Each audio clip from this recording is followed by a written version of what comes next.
Hey guys, this is Tina B. And Charmaine G. We're here to talk about the messiness of life. It's ugly. And it's raw. It's real. And it's a freaking game. It's whack-a-mole. Whack-a-mole! Whack-a-mole. Whack-a-mole! Whack-a-mole. Whack-a-mole! This is us. And our gift to you.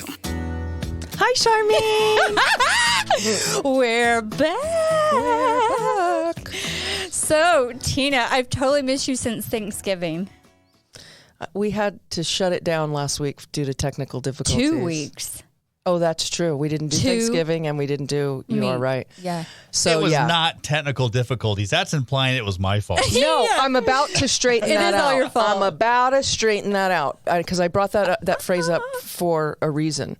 It's not Sean's fault. He's an excellent producer. He knows what the hell he's doing in here, and we rely on him each and every week to make us sound really good. So Plug it. Yeah. Plug it.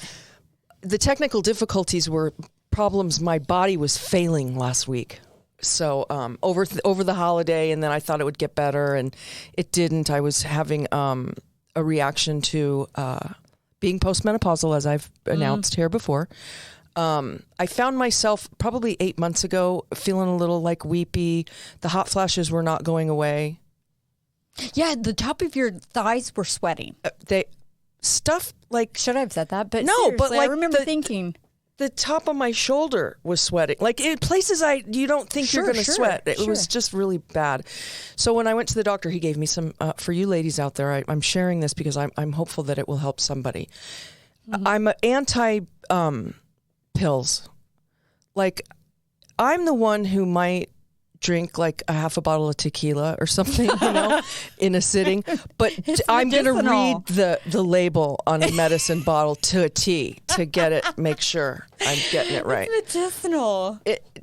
I don't like it because then it's like you take this and now you have to take, yeah. Yeah, and totally. it's natural. It's Come on. holistic. Who are we kidding? That is the Ferment holistic that. approach. Okay. So I'm taking these meds and suddenly my body starts to do things that it shouldn't be doing when you're in menopause. And it got worse. Because of the hormones that they gave you? Yes. So then when I called them, they're like, oh, well, you need to take progesterone. And I'm like, So I'm taking the estradiol, which is now bringing my hormones back to a place where I'm having a monthly. My Aunt Flo is coming to visit. Like her. But for 10 days at a time. It was a crime scene down there. It was not good, okay? So there's that. And then now what they're going to do.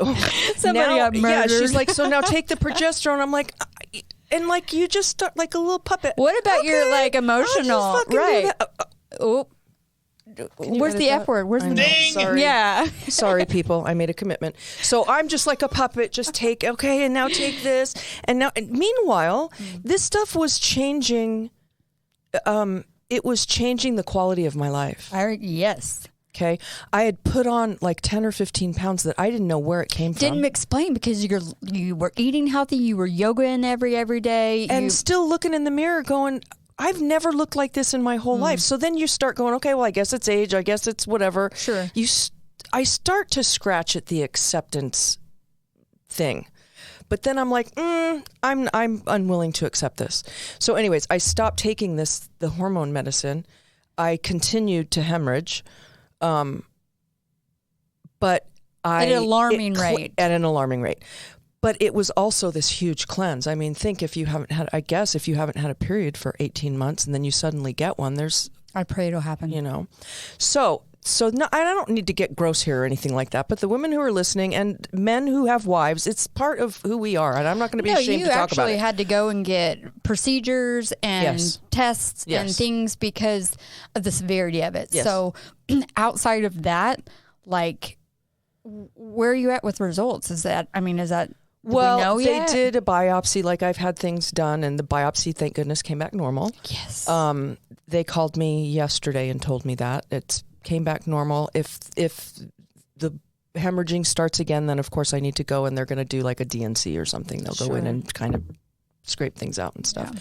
It's still considered an elective surgery, which our hospital is not doing right now because of COVID. They're not doing any elective surgeries. So I guess I would have had to like bleed out. Like I had to bleed out. Isn't that crazy? You were discharged from the hospital from hemorrhaging, but if you would have coughed a few times, they would have kept you. Like crazy. Yeah, just fake it till you make it. And I'm just like, why? This is my second time here in 48 hours. Like, and both times I was told by a nurse with the symptoms I was having, like, drop everything right now and get there. That is not okay that's happening. So anyway, so there's that. I'm proud of you for being proactive, though, because, I mean, a lot of people think they know their body and their signals, but it was so out of whack that you honestly caused a panic, and it made me like you reacted on cue with that. Yeah. Instead of just, all right, it'll go away. It's just totally. No, like you engaged, you took care of yourself, and that's priority, I know that, and I've said this here and outside of here. Anybody that I've talked to in the last probably 6 months knows that I have not been feeling healthy. I have to say, for me, I don't know what this is for other women or anybody. For me, the minute I stopped taking those hormones, I felt my metabolism kick up like I usually do. Like I can feel. It was a physical feeling. But you know what's interesting though, is that what they gave you is what we're supposed to be naturally producing. Yeah, but see, I come from. This is my philosophy. And everybody's different, and I'm not suggesting anybody else do this, but I felt this way since I was a kid. Look, I'm aging. I have this turkey neck thing going on a little bit. I got all kinds of stuff going on, but that's because that is what happens at my age. So I need to accept a certain amount of stuff. What was going on with me over there a couple of weeks ago was unacceptable because it changed the quality of my life. Yeah. To a degree that once I stopped taking the meds, like there's a natural progression. Sure. And I want to honor the natural progression. I know my boobs aren't going to be sitting clear up by my shoulders for the rest of my. They look so good for the rest of my life. I know that there's like some Mine little, too. Give me a compliment. Give me a compliment. Ding ding ding ding ding. Sean, you can give me a compliment. Tina won't hook it up. Oh, it's coming. Go ahead. Oh, he chickened out. Okay, so what I'm saying is that there's a certain amount of stuff that I believe, and I don't want to bring the big guy into it, but it's my phrase, my go-to phrase, where I'm just like, God said. Yeah. God said I have brown eyes. God said you're a brunette. God said right now, like, I'll change a few things. I do my roots, you know, because God said I'm supposed to have gray hair right now. But I would rather do that. I would rather go, okay, at 54, my body's no longer generating these hormones. You're not a resistant person, though, Tina. You're actually a very flowing, adaptable. I could tell with the last 10 months. Not only like did more symptoms and physical attributes and things evolve, but like you mentally, it wasn't that you were resisting it. You were confused, and it was like hard to even say, what can I do about this? Feeling helpless and out of control and all those things, to where it messed with your managing life and productivity. Are you checked in that day or checked out? It was really doing a number on my self-esteem. Like I was like, I need to buy new jeans. Like I can't even get my fat ass in these jeans. You've lost weight. I have lost weight. I don't weigh myself, but I can tell by the way. These jeans, I wore them like 3 weeks ago, and for probably the last 6 months when I've put them on, they've been uncomfortable. Oh, wow. And now I'm sitting at my desk like a friggin' rock star, man. With your feeling it. Boobs all firm. With my, everything is just feeling it wasn't right the F on, word. man. And so maybe I will be quick to tears. I will tell you that this did come back in a heartbeat. Boy, I feel like hot flashes are they're out to get me. They are following me. They waited for that estradiol to go away, and I'm sitting in my, how was it, 45 degrees today? I'm sitting in my office with the fan 2 inches from my face. This too shall pass. God I don't care. I'll take a hot, yes, he did. And I'll take a hot flash any day. Yeah. Any day. I feel like I've completely cleansed something out of my body, and I'm like ready to cry right now. And you're going to manage it really naturally. Good. Yes. Okay. I feel my skin feels different. I look different when I look in the mirror. Like that stuff was just poison for my body. Sure. And it might work out really well for other women. It probably does. Yeah. But not for me. And they did call progesterone and then I'll shut up. Because my husband had to research that, of course. You know what they call progesterone? What gynecologist will call that? This particular gynecologist, who was a accredited person. I can't remember. What? The cock blocker. because it takes your libido and stuffs it into a sausage skin and flushes it down the toilet like you're done. So you had no drive. So you're like, I'm sorry, I don't honey, not say that. tonight. I'm no, sorry, I don't honey. want to. It didn't. I only took it for 4 days. Wow. He can go 4 days without that. Can you? Yes. Okay. But if you're so now I'm gaining weight. Like I don't want to have sex, and why am I here? What is my existence for? What the hell? What joys do I get out of life? It just sucked, man. And I was, those are things I enjoy. I like It's to coming cook and my back. food. I like to be close and intimate like in to my cook in marriage my with my food. husband. Cook. And Cook food on your husband now. But it was like, should I cut out oil now? Like I was ready to just be eating air. Like by the time the end of the year came, I was just going to be like, okay, you can have a scoop of air, but that's it. Golly. This is awesome. Okay. So Sorry, I took up a lot of time. Tina's week went like that. It's not just a week though. It's been the whole year fear experience. It's interesting because I try to summarize what I've just gone through this last week and all of life, right? I want all of our viewers to sit back and go, what was my listeners? Viewer. Well, view this. Listeners. View this, you wacko. Here's this. Think about your whole entire week, then versus the year, and look what you've gone through. Mm-hmm. Okay. Everybody's gone through something. Mm-hmm. Everybody. And it can be not just what's going on in the world, but your life, right? Your health, your family's health, your wealth, your employment, your house over your head, divorce. I don't think I've aired this, but I've got a skin condition. We'll just put it in that a nice technical way that I have to cut out of my body. Mm-hmm. And I've prolonged that just because of a deductible. Thinking, I'll wait till the first of the year. I'm getting letters from the doctor saying, we've warned you that you have a severe melanoma on your leg and you need to get it cut out. I'm like, but I will. I will, because I'm afraid. Okay, that's brutally honest. Yeah. And it's usually the truth. It's usually the truth. Fear stops us from doing all kinds of things. And it's a fear of it's not acceptance. It's there. I know.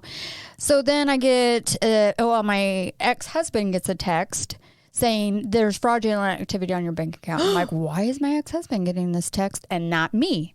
So I call immediately, have to shut the whole thing down, dispute these transactions, go without bank account for 2 days. Holy cow. And my house is in the closing stage, so construction's out the wazoo. Appliances are falling off in the ocean. Yeah, get that one. All my furniture. You were just going to say they're being delivered. I was like, yeah, they are, but freaking storm in China. Just not to you. They're being delivered, just not to you. They called and they said 1,800 containers fell off the cargo ship, and that's your furniture in the bottom of the ocean. I said, you got to be kidding me. Kidding me? No. How does that happen? I don't know. A natural freaking sign of God saying, giving me one more thing you can't handle. That's right. So with that being said, Christmas is around the corner. Deadlines are due. Legislation's coming. I'm trying to find how the hell do you find the positive when everything's weighing you down? Today, we're talking about that. We're going to talk about feelings and emotions. Are they the same thing, Tina? Well, you posed that question to me earlier today. So, of course, like a rat ran back to my office and looked it up like I just scurried right in there because I thought, is there? And that's a different name for something that it really intrigued me. You can describe it as the same kind of feeling, but what emotions they're are saying what? Is it comes from someplace else. So it comes from, like, feelings are associated with, say, a bodily reaction. So, like, I feel being hungry. Yeah. Is a feeling. And this is what I got from it, but correct me if I'm wrong. Yeah. And then emotions have more of a, they're driven more by, like, memory and physical reaction. Yeah. I'm sad. What am I going to do if I'm sad? Naturally. Cry. Cry. Yeah. I'm going to cry if I'm happy. Smile, giggle, Laugh. Yeah, like you're doing right now. Yeah. So my question is when we talk about those feelings and emotions, the emotions are the long-lasting effect. And how many emotions and feelings do you think you go through in one day? Which day? Is that not the truth? Yeah, which because day? It's all based on our experiences of something or someone. That's flat out how it is. When you walk in, I woke up today, I'll tell you, I woke up today and I immediately started in my thoughts of, okay, I've got to find something positive. You know, pull myself out of that rut. And because that's going to how my day is going to come. The compass drives me, right? Never fails. Stress, pressure, all those things are coming when your mom hat's on and you're hitting deadlines and you're answering work emails and you got the text coming through and you're trying to get there on time and make sure you don't forget to put your bra on at the same time in deodorant. Yeah. So you walk out the door and you're thinking, what the just happened to me? Like, how did I manage all that? Have you ever been driving down the road and you all of a sudden you're going, I don't remember the last mile. I don't remember the last 5 minutes. Because you're so consumed with maybe an obsession or a just thought. negative self-talk and a thought, and you're just like totally invested in it, and you're like, I seriously could have died because I do not remember exactly what was going on. Those are drivers. That's information right there telling us something. Flags, something's going on, right? Okay, so I'm going to do a little bit of a test because I've identified feelings are caused by our experiences, and we have many a day. Many. How many people have you seen today? 5 Plus. Not just clients. Oh, no, but probably family, work, Yeah. employees. Yeah. Yeah, clients. Hundreds. Sean, how many people have you seen today? Yeah, 20, 30. You know what I'm saying? Every one of them different experience, right? Different feelings, maybe universal, but at the same time, when you see me and Tina come in, how did that make you feel? Yeah. Oh, I was. I'm looking for positive. Just- What? Like, maybe we. Well, my shouldn't first have thought was, did I hit the Febreze or? oh, because we're too high maintenance. Well, You just farted and you just didn't want us to walk into it. That's fine. But no, seriously, do we cause a good or a negative feeling? When you guys come in, I find happiness and joy. Right. Right. You bring a light to my day. Wow, we forced him right into that. We pay him. Be honest though, Sean. Do you have clients that come in or people that you engage with that you're like, I do not like to be around that person? Oh yeah. There's plenty of people I hate and loathe. Right. We went right I got a to- list. And you just Let's go through it. You didn't come up with it on your own. Oh no. It wasn't a natural feeling of like automatically I like you, I don't like you, I like you, I don't like you. I don't like the way you make me feel. Right? Well, no, they tell me that I'm not supposed to like them in their own special way. Interesting. I like it. I like that okay. perspective. I'd like more on that. Expand. Well, you don't have to tell me that I'm not going to like you. You just have to be an a-hole, and then that's your way of telling me The negative I'm not gonna like you. experience. Just act There your we way go. into the disliking. Seriously. The negative experience that you've had, the encounters that you've had cause negative feelings, and those emotions stick with you because when you see him come in the room, and please correct me if I'm wrong, but do you have somebody that you hear their voice and all of a sudden you're like, Stabby in the face. Yeah, it's just like Seriously. totally. Yeah. seriously. It's just like music. Music does that to us as well. Like we'll hear a song and go, "Oop, change that." That's associated True. to And it can change your shitty feelings. memory. Yeah. Yeah. Or you can go turn it up because this makes me feel like I'm on top of the world. Love or it. it reminds me of my mom. I mean, music has that kind of power in all of Music, our smells, lives. All that. Smells. Yes. We talked about tuna earlier. And Sean can And we're relate going to to stop that. talking about it right now. No, it's appropriate. So here's the thing though, like those thoughts and memories are banked because of our emotions.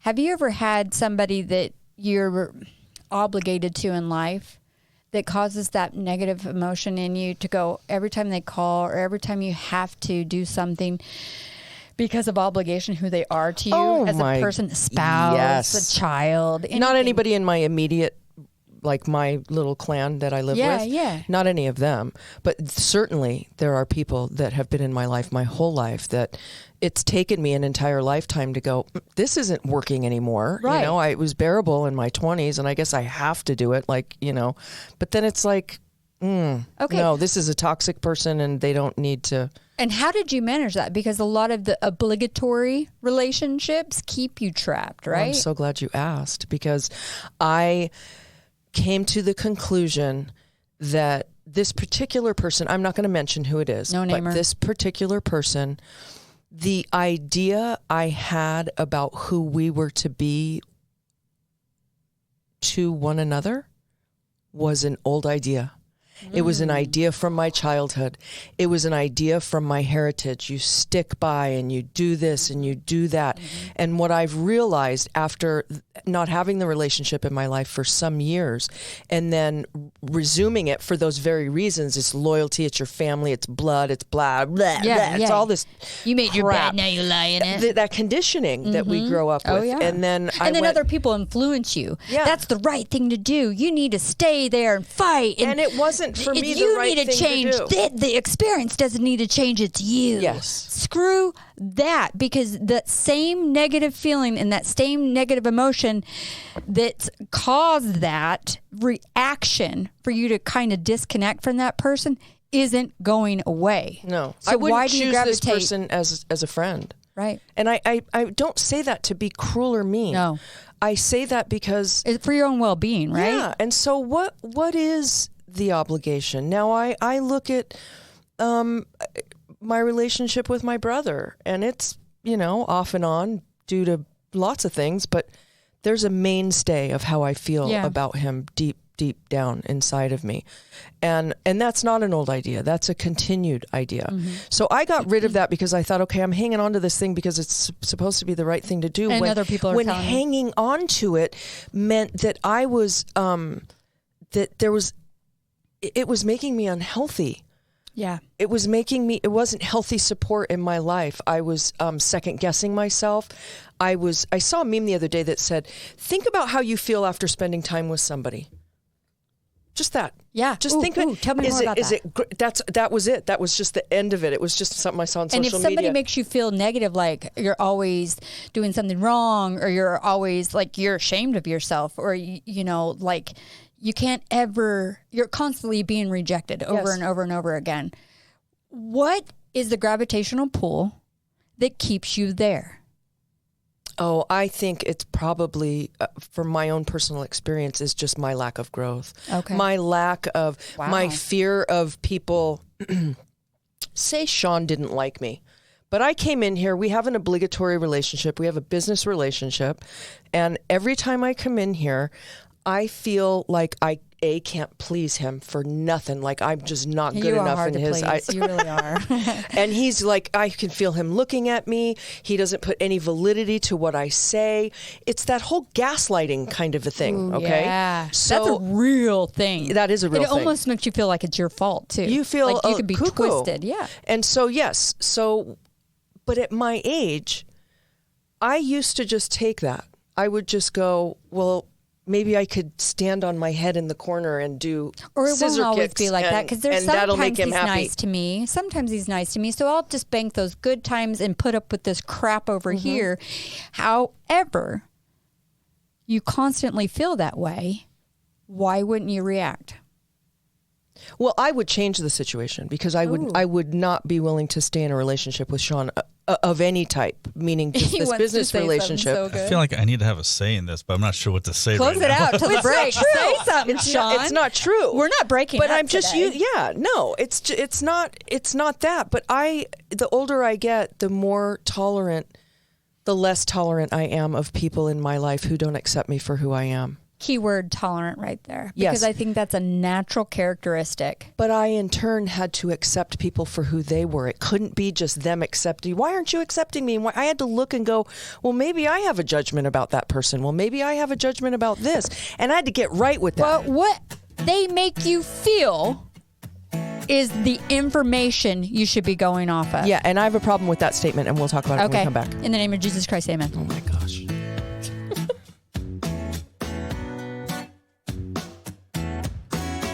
This is Whack-A-Mole with Tina B and Charmaine G. Raw discussion about the messiness of life. We're going to take a quick break, and we'll be right back with more Whack-A-Mole.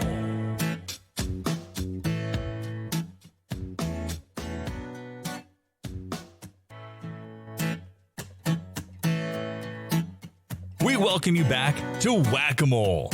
Raw discussions about the messiness of life. Now, here are your hosts, Tina B and Charmaine G. Okay, And we're back. All right. So Feelings you are made a bits statement. of information. I had to change my perspective. The statement you made before we went to the break, you said people make you feel a certain way. Yeah. Okay. So I had to flip that because I was giving people that power. You're making me feel a certain way, which means I have zero control in my life. Okay. So I had to start to, and I'm not saying that I just woke up one day and went, oh, okay. It's been just a process. Yeah. But I also, every time I thought about what irritates me, I've been in therapy long enough to know that if something irritates me about somebody else, it's likely something I can't stand about myself. And that has come into play a lot for me. To be honest with you, I can personally disagree with that. Not wholeheartedly, but the reason is because I need to give them accountability for how they make me feel. You know, if somebody constantly is belittling you, making you feel like it's all your fault or taking you for granted, you know, and then constantly you're the one that's doing more work in the relationship than the like a mutual thing there. And I'm not saying any role specifically. I'm talking employee, boss, friend, spouse, lover, all of the above. If they're making you feel a certain way, it's their actions. It's what they're causing you. So you're not making it up. No, but at what point do you then take action to remove because you're still a volunteer. That's my question. You're a volunteer until you're not anymore. So until you identify what you're really feeling, I mean, you have to identify that feeling and go, yeah, they do not make me feel good about myself. I feel rejected all the time from them. But we always feel we like to accept the negative that we receive from others. And at the same time, we don't accept the positive. So we're more likely to say, yes, I feel horrible because I hate you. Yeah. But we're less likely to say, I feel good because I like you or you like me. Okay, so I looked that up. What, are we more prone to negative emotions or positive emotions as humans, right? Negative. Sean, that's a negative. It is a negative. Don't question me on it. It's negative. I'm sorry. Research has constantly shown the overall well-being of... No! Oh my gosh. No! I am a data geek. How our body reacts is, for example, Sean, you said something very nice. Well, you haven't yet. I've been asking you to give me a compliment about my boobs, but you won't. So here's the thing. If you were to say something, that's a joke, viewers. That's a joke. If you were to say something nice and genuine to me of like, I am so proud of you, that right there makes me want to validate myself and keep pleasing you rather than you going, you know what? You should be ashamed. Like, you owe me this. Do you see what I'm saying? My response is going to be a lot more positive, and my relationship with you is going to be a lot more positive. What happens to us chemically, though, is real. I agree. So dopamine, serotonin, cortisol, those are things that our body naturally reacts to on how what's making us feel, right? And then it goes into the memory bank of the hippocampus, and then the neofrontal cortex, the ones that are reasoning, our judgment, that gets all blown out of proportion if we're not able to manage our own emotion. What about this guy right here, though? Yeah, the amygdala. That little like ball gland, it's very ugly. It's very ugly, but it's a centralized system. I studied that a little bit and used to teach it a little bit. Tell me about that. My intervention crisis response class. Why do we have that amygdala, Tina? Because it's a fight or flight response. Exactly. You make a determination right then. And now they've extended it to fight, flight, or freeze. Perfect. Yeah. Now, that isn't just about like danger, because the whole amygdala study was researched on Darwin's theory, talking about the survival of the instincts. Like, a lion comes at you, fear, amygdala, bank, run, fight, all those things that are survival. The amygdala will hijack your brain and start to do things. Like if you get cut, it slows down bleeding. It starts to like it's a very powerful thing. So what you're saying is there's a lion is coming at you because that's a more obvious thing. Yeah. But if somebody's coming at you with love or in a, then you're just like, I mean, I've done that. Like, why do you? I'm more comfortable with you not liking me than I am with you liking me. That's sad. Bingo. That is so sad. Yeah. I can accept your hate. I can't accept your love. It's too, yeah. I'm not worthy of Oh, we just seriously deep dove. Because seriously, it's your view on yourself, what you value, what you'll receive from other people. So if you feel like you're not deserving of love or positivity because you don't feel that way about yourself, then you're not going to allow anybody to give it to you, right? But if I accept it, then I'm just this prideful a-hole. Oh, I'm like, because no. people love me and I love people. That's amazing. But I think that's a fine line it of is. self-worth and pride. And that's arrogant. That's ego, more, is it not? That line, it's easier to err on the side of I don't want to be liked compared to being egotistical. There's one word that describes why we just hit the nail on the head. Is it burrito?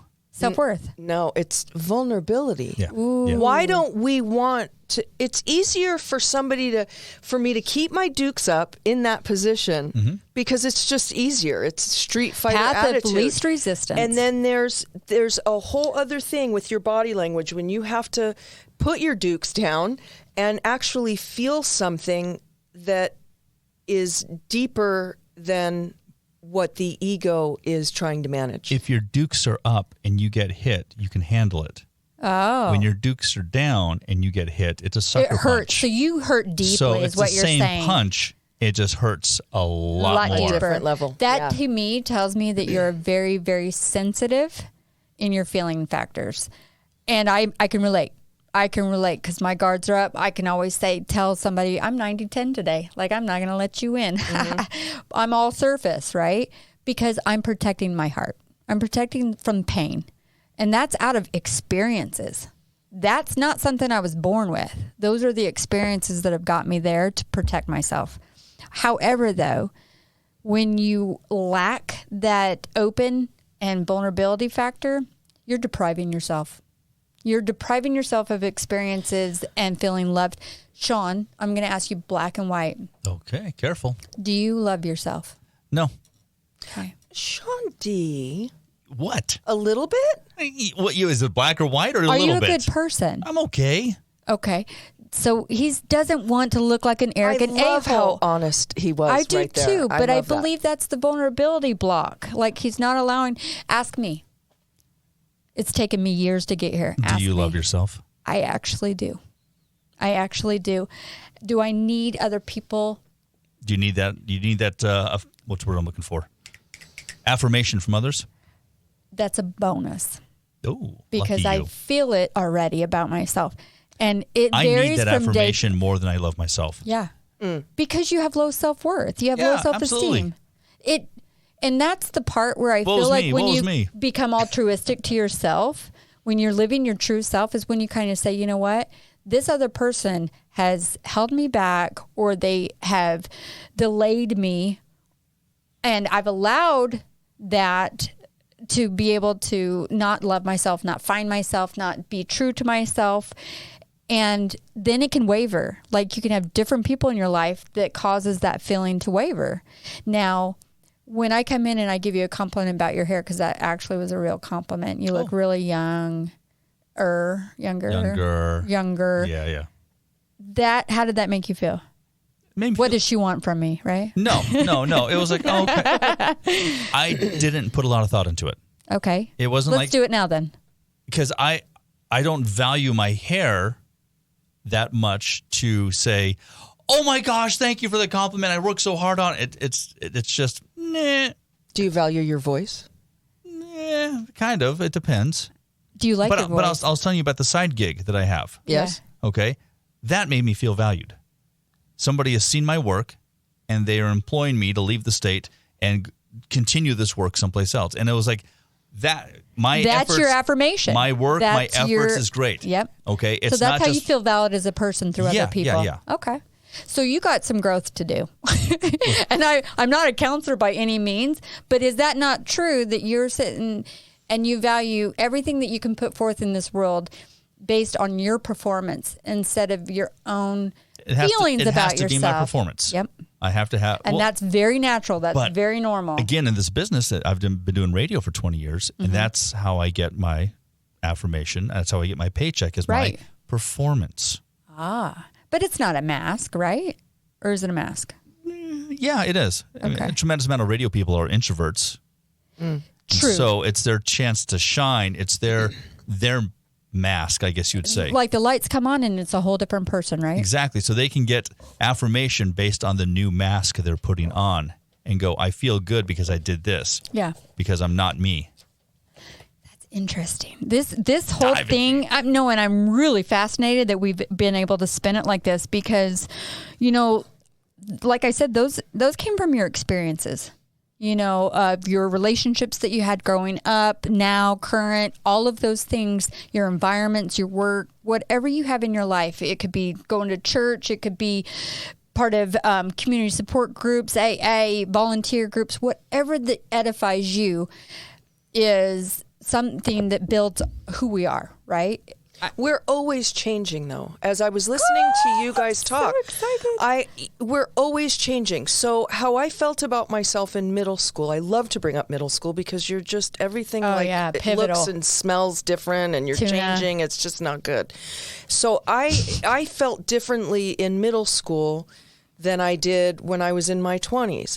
And then as in my 30s and my 40s, with every decade that has passed, has come new acceptance of what I feel. But back to what we were talking about at the very beginning about music triggering something, seeing something, a smell. I can smell, because I have a nose like a bloodhound, and I can smell everything I do. And smells will take me right back to somewhere, and the emotion that I attach, it's very strong for me. Yes. Music and smell, those two, those senses. are the long-lasting emotional memories.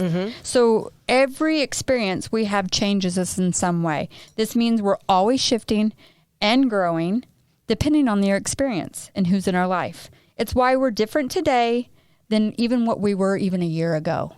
So when you have a relationship, and relate to me if you can, if you've had a relationship and life's evolved, you've had children, your body's changes, your work, your career, everything changes.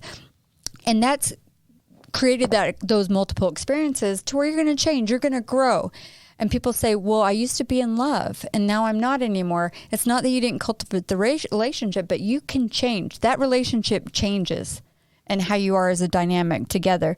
I base this off of your comment saying that you're always changing. And when people say, I need to find myself, I'm like, oh, that's a lifelong work right there. I mean, until you feel like you found yourself, like that's every day.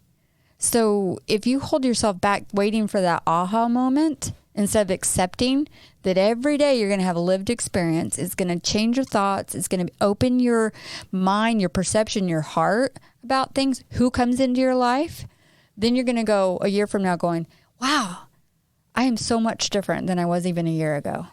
Yeah, there's a lot of self-examination that needs to take place in order for us to not stay stagnant. Have you ever not been around somebody for a long time? Okay, this is an example. I remember I had a group of people that I hung out with in high school, and we smoked a lot of pot and did a lot of drugs together. People. Okay. Well, then, we graduated and we still continued to party and do all that. None of us really had kids or anything like that. And then I broke off from the group and got recovery. And then 6 months later, they were my friends. Like I had to find new friends. Yeah. But I went back into that situation, and I didn't drink and use, but I went back and hung out with those people, and it was like time had stood still. Yes. And I was like, in this 6 month period of time, because of the choices I've made, I can feel there's a change and an awareness about me and they're not there yet. So, so you weren't going to slip back into that lifestyle or those actions just because of how far you've come. It's like unringing a bell. I couldn't do that. That's not to say that. What? Go ahead. No, I think that's beautiful. I think that's beautiful because so many people may think undeserving of that, even though they've come so far. They feel certain about something, but they can't pull the trigger, fear, whatever that's holding them back, is they've come so far and then they almost aren't able to go over the hill, so to speak, and then they get regrouped with that same experience. That's the trapped feeling that I keep talking about, is that people feel like you would go back to your old friends and you might be low that day. You might be feeling stress and emotion and all of those memories and thoughts and just, I want to relax, I want to do this. And you slip or you fall.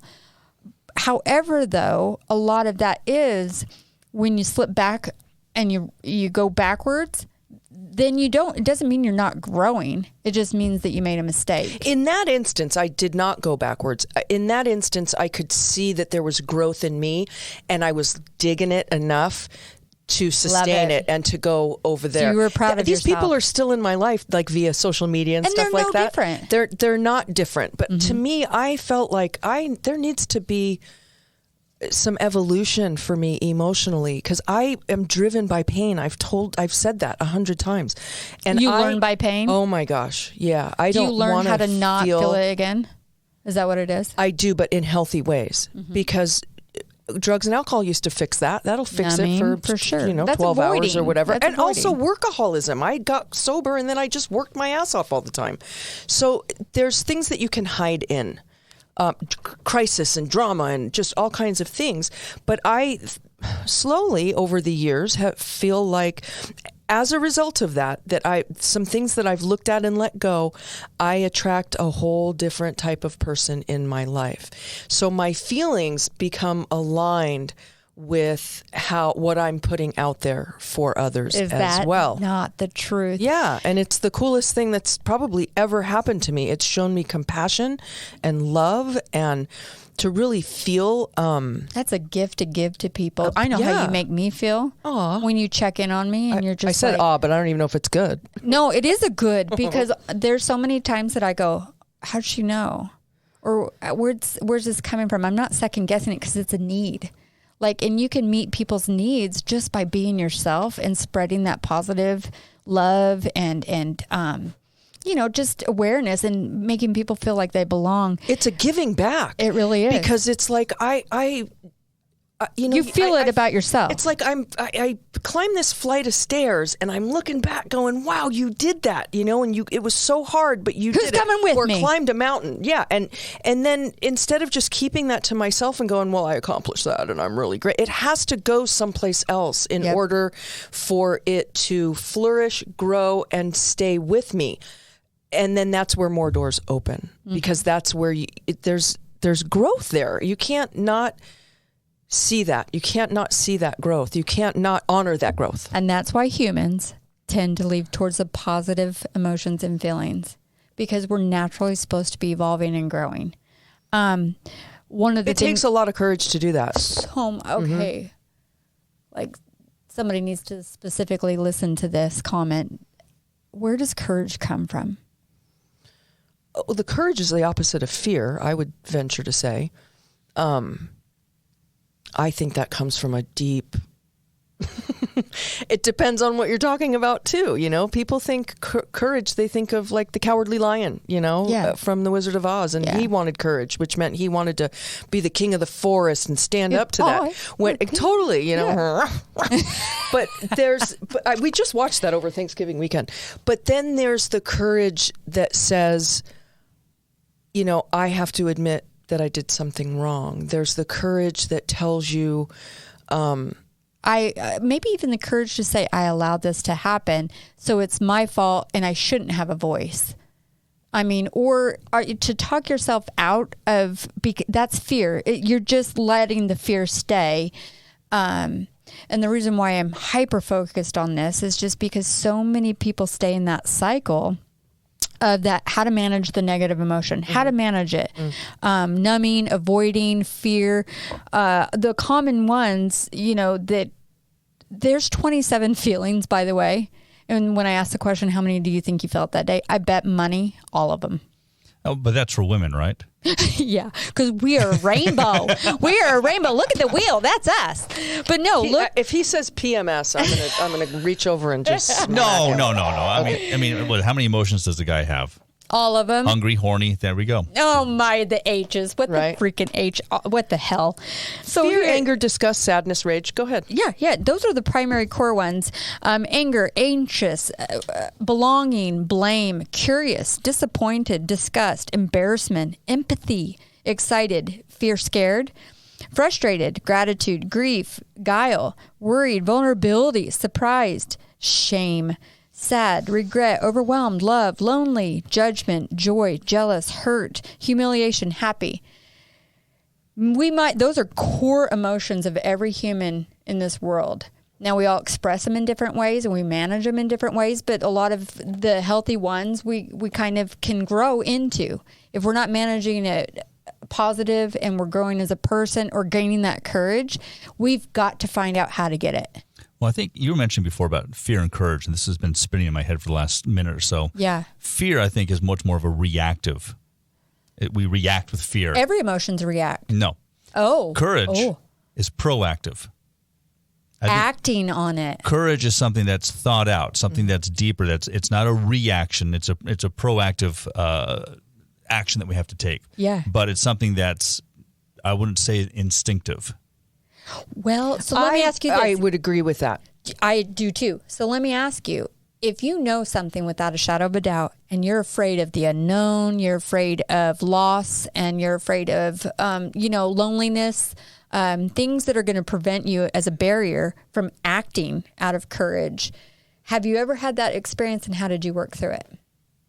With courage? Wait. Yeah, if you've been afraid of something. If I've been afraid, how did I have courage without having courage? No. How did you display courage when you were afraid of something in a fearful situation, like maybe breaking up with somebody or maybe quitting your job, something that you know that you should be doing? How did you work through that? It's thoughtful. It's proactive. It's something that you think about. It's calculated. To a point. You have people that quit their jobs. They go, F you, I'm out of here. See ya. Yeah. And then there's other people that say, this is a bad situation. I need to leave. Let me prepare. Let me, here's my exit. And even leaving without your finger in the air. Right. Leaving with your head held high, not your finger. That is so true. Fear is going to make you do one. Courage is going to make you do the other. So I think courage takes more work, takes more effort, takes more thought. It's easy to be scared. And fear is a core emotion which spawns anger, dishonesty, like all this stuff that it's a collective of negative emotions. And while you were talking, to have courage to do something is always an opportunity for growth.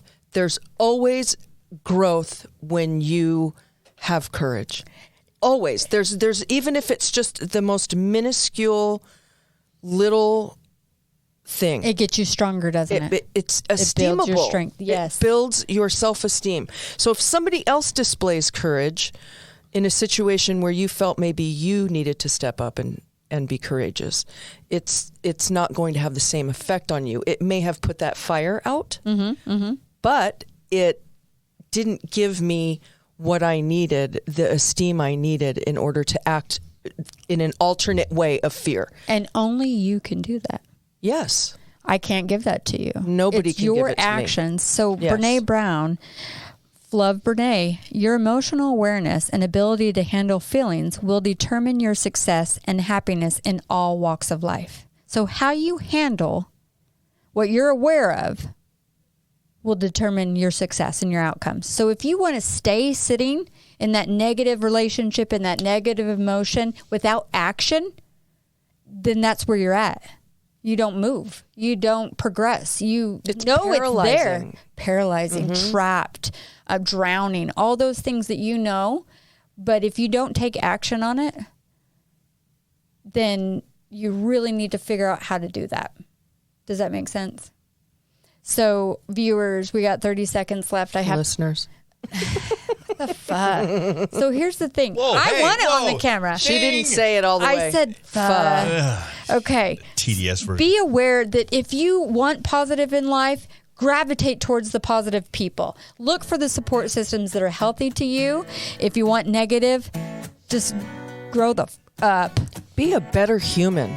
Ooh, Be willing to have the courage to look at the things that you can improve in yourself. In the name of You've been Jesus listening Christ, to amen. Whack-A-Mole with Tina B and Charmaine G. Follow us on Facebook and Twitter. Watch us on YouTube and subscribe to us on iTunes, Google Podcasts, Spotify, Pandora, or wherever you listen to podcasts. Join us next time for, well, whatever may happen with Tina B and Charmaine G on Whack-A-Mole.